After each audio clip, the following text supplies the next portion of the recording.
أهلا بعودتك. في هذا الفيديو سنتعرف على كيفية عزل الحزم البرمجية المحملة لكل مشروع على حدة. الفائدة من فعل ذلك هي ترتيب بيئة العمل وعدم تحميل كل ما تحتاجه لكل المشاريع في مكان واحد. عند عزل الحزم يمكنك مسح الحزم الخاصة بمشروع معين من جهازك فقط، ويمكنك أيضا نقل الحزم إلى جهاز آخر بسهولة. سنستخدم حزمة برمجية تدعى Virtual Env، أي بيئة افتراضية. تمكننا هذه الحزمة البرمجية من إنشاء بيئة منعزلة يمكننا تفعيلها واستخدامها. إذا لم يتم تفعيل أي بيئة افتراضية، سيتم استخدام البيئة الرئيسية في الجهاز. أما إذا تم تفعيل البيئة الافتراضية Team Manager Virtual Env، سيتم استخدام البيئة الافتراضية من قبل المشروع.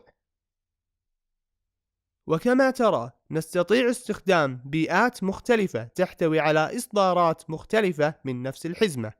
على سبيل المثال، نستطيع استخدام إصدار مختلف من جانجو في كل بيئة.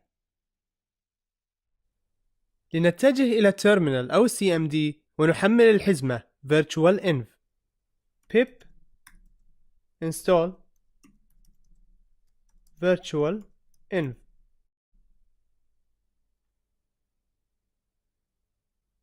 لنقم بتغيير المجلد الحالي إلى سطح المكتب. يمكننا الرجوع إلى المجلد الأعلى باستخدام CD نقطتين Enter.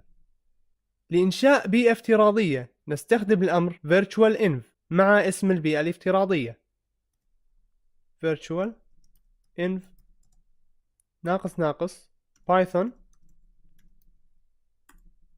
Python 3 Team Manager Env. من الأفضل تسمية البيئة الافتراضية اسم يشبه اسم المشروع. Enter. الآن يتم إنشاء البيئة الافتراضية مع تعيين بايثون 3 وتحميل الحزم اللازمة. لمستخدمي الويندوز نستخدم هذا الأمر Virtual Env Team Manager Env من دون استخدام -python يساوي بايثون 3.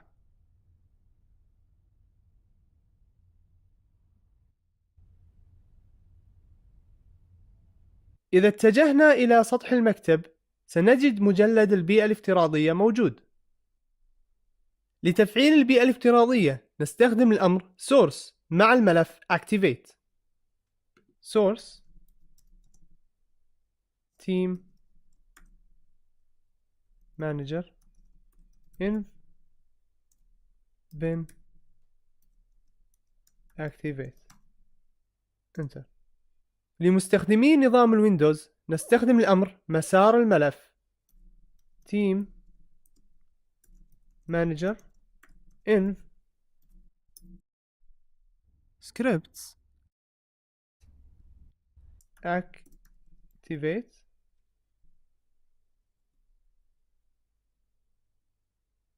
يمكنك أن تلاحظ وجود قوس هنا. هذا القوس يعني أن هذه البيئة مفعلة، وعند تشغيل أي من الأوامر pip أو بايثون فسيتم تشغيلها من داخل البيئة الافتراضية. الآن لنقم بتحميل جانجو داخل البيئة الافتراضية Team Manager Env. pip install Django.